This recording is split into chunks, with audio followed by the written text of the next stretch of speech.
जय श्री कृष्ण। राधे राधे। दोस्तों, आप लोग कैसे हैं? आशा करता हूं कि आप लोग अच्छे होंगे, स्वस्थ होंगे। भगवान आप लोगों का हर मनोकामना जरूर पूर्ण करे। तहे दिल से स्वागत है दोस्तों आप लोगों को फिर से मेरे यूट्यूब चैनल सुख इंटरटेनमेंट कहानी पर। दोस्तों, आप लोगों के बीच बहुत ही मज़ेदार और प्रेरणादायक कहानी लेकर के आया हूं। कहानी भगवान श्री कृष्ण किस तरह से सुदामा से मित्रता की और कैसे मित्रता का धर्म निभाया। भगवान श्री कृष्ण और सुदामा का ये मित्रता युगों युगों तक कहानी बन करके रह गया दोस्तों। तो चलिए दोस्तों, इस कहानी को चर्चा करते हैं। कहानी स्टार्ट करने से पहले आप लोगों को हाथ जोड़ करके विनती करता हूं कि मेरे इस कहानी को स्किप न करें, अंत तक जरूर सुनें। दोस्तों, अपना प्यार, अपना दुलार इस गरीब भाई को देते रहें। मैं बहुत ही मेहनत से आप लोगों के बीच छोटा छोटा क्लिप, मोरल स्टोरी कहानी लाता रहता हूं। बहुत मेहनत करता रहता हूं दोस्तों, और मैं गरीब परिवार से बिलोंग करता हूं। आप लोग देख सकते होंगे कि मेरे बैकग्राउंड किस तरह से है। ये कच्ची मकान का दीवार है दोस्तों, और इसी छोटे से झोपड़ी में रह करके मैं वीडियो शूट कर करके आप लोगों तक पहुंचाता रहता हूं। तो दोस्तों, कहानी को स्किप न करें, लास्ट तक जरूर सुनें और अपना प्यार दुलार इस गरीब भाई को देते रहें। चलिए दोस्तों, मिलेंगे कहानी पर। कहानी को स्टार्ट करते हैं।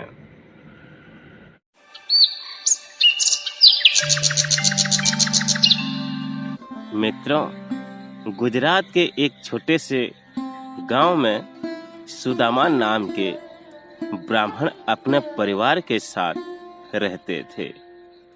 वे बहुत विद्वान और भक्त थे, लेकिन अत्यंत गरीबी में जीवन यापन कर रहे थे दोस्तों।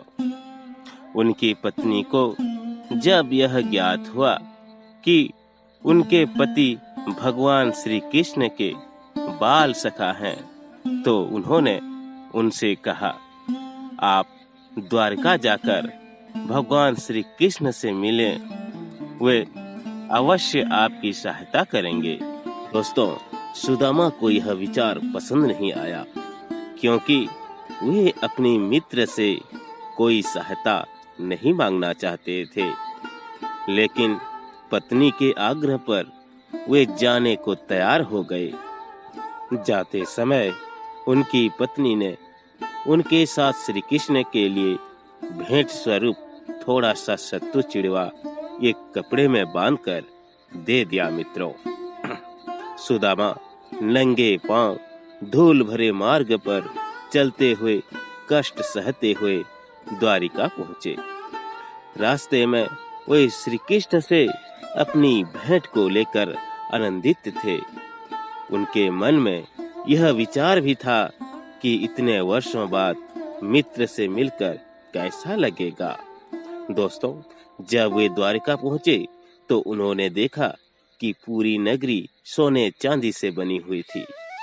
वहां की समृद्धि देखकर वे चकित थे, लेकिन श्री कृष्ण से मिलने का उत्साह उनके मन में सबसे ऊपर था। जब सुदामा महल के द्वार पर पहुंचे तो द्वारपालों ने उन्हें रोक दिया, लेकिन जब उन्होंने श्री कृष्ण के मित्र होने की बात कही तो तुरंत संदेश अंदर भेजा गया। दोस्तों, जैसे ही श्री कृष्ण को पता चला कि उनके बाल सखा सुदामा आए हैं, वे नंगे पांव दौड़ते हुए दरवाजे तक आए।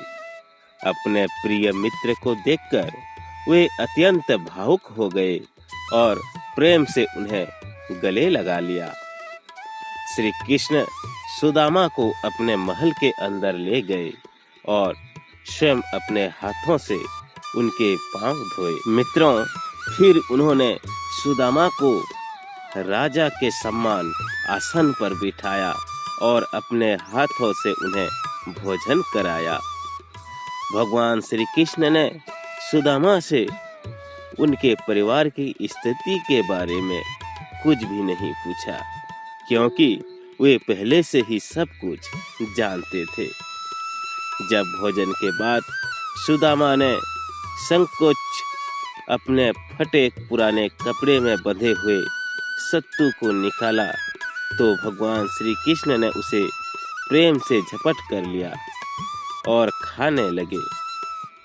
जैसे ही श्री कृष्ण ने एक कौरा खाया, उसी क्षण सुदामा के घर में ऐश्वर्य और समृद्धि आ गई। सुदामा बिना कुछ मांगे ही अपने गांव वापस लौटे।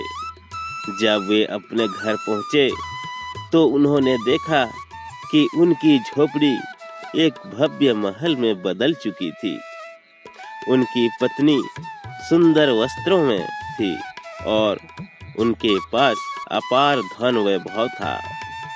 मित्रों, जब सुदामा समझ गए कि श्री कृष्ण ने उनके बिना कहे ही उनकी सहायता कर दी, वे भावुक हो गए और भगवान श्री कृष्ण के प्रेम और दया के लिए उनके चरणों में मन ही मन नतमस्तक हो गए।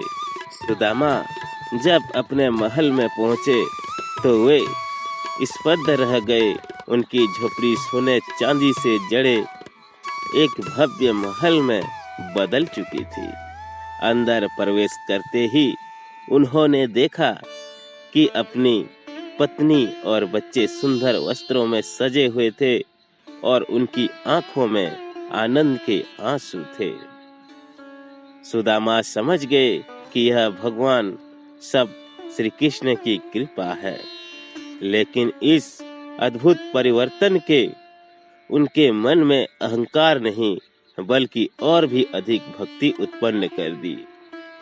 वे श्री कृष्ण की महिमा को नमन करते हुए सोचने लगे, मेरे प्रभु बिना मांगे ही सब कुछ दे दिया, लेकिन मैं उनकी भक्ति और प्रेम को कभी नहीं भूल सकता। दोस्तों, अमीर बनने के बाद भी सुदामा ने अपनी सादगी नहीं छोड़ी। वे अब भी नियमित रूप से भगवान श्री कृष्ण का स्मरण करते और साधारण जीवन जीते। वे अपने धन का उपयोग गरीबों और जरूरतमंदों की सेवा में कराने लगे। गांव में मंदिरों का निर्माण करवाया, अन्य क्षेत्र बनवाया और हर व्यक्ति को प्रेम और सम्मान देने लगे। एक दिन जब वे ध्यान में लीन थे तो उन्हें भगवान श्री कृष्ण के दर्शन हुए। भगवान ने मुस्कुराते हुए कहा, प्रिय सुदामा, मैंने तुम्हें धन दिया, लेकिन तुमने उसे अपने लिए नहीं बल्कि दूसरों की भलाई में लगाया।